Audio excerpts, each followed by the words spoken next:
Okay, good morning. So markets moved slightly up on Friday in anticipation of the Fed not raising rates at the next meeting, which is essentially this week. What they're probably going to do is they're probably going to pause in raising interest rates. That's the feel on the street, and then they're going to restart again in July.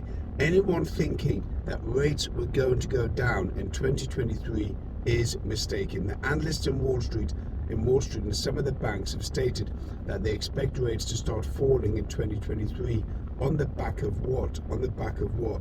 On the back of falling inflation. Inflation is not going to continue falling down, and it's not going to go to the level of 2%, which is the measure used by the central banks.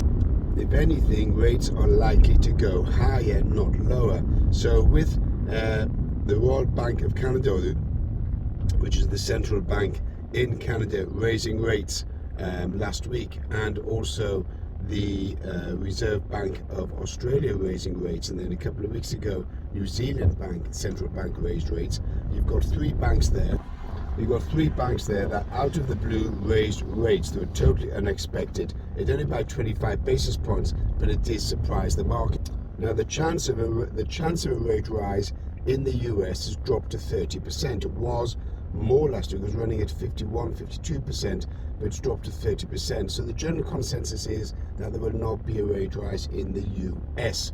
Now, the impact of high unemployment in the US from the Labour report that came out last Thursday also showed that there were a higher number of unemployment claims, and that would give encouragement to the Fed that maybe there's a cooling off in the labour sector. Unemployment will continue rising throughout 2024. 2023 it probably more or less stay stagnant or stable.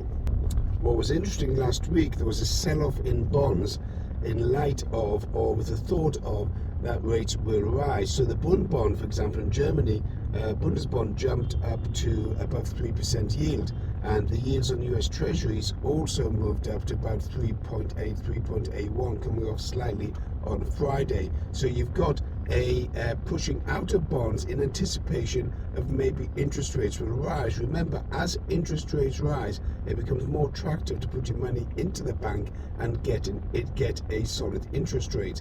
Also, as interest rates rise, then you're going to have an impact on the Nasdaq. Talking about the Nasdaq, it's the AI, which artificial intelligence, has been pulling up the Nasdaq and the rest of the markets over the last few weeks. However, there is a bubble forming here. There's no regulation, there's no legislation, and the prices are well overvalued.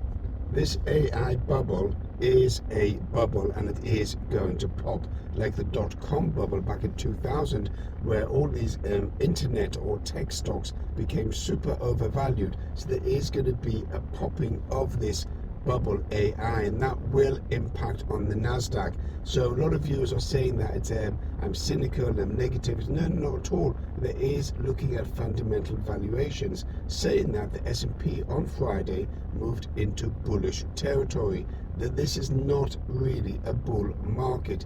Why? Because when you have liquidity issues, you're going to have an impact on share prices. There's going to be a loss this year, in the next 2 to 3 months, of another $1 trillion on liquidity due to defaults in the States from the regional banks and the other banks. And that contraction or reduction or taking out of liquidity, taking out money out of the economy by the loss of $1 trillion overall due to defaults and due to arrears and due to people not paying their loans or the car loans or the mortgages, that is going to rise over the next 18 months, and that's going to have a major impact on the economy. As defaults rise, then you're going to have the banks suffering, mainly the regional banks. The recent rise in regional banks has been a temporary rise, okay?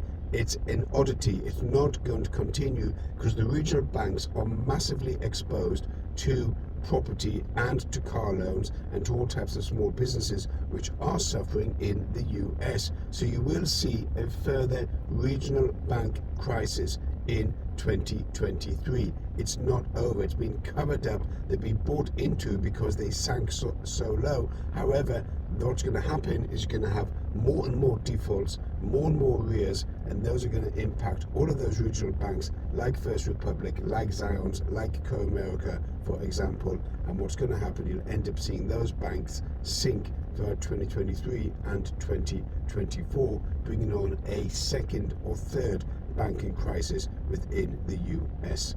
You can subscribe, share. You can also see my book, which I brought out, which is out on Amazon.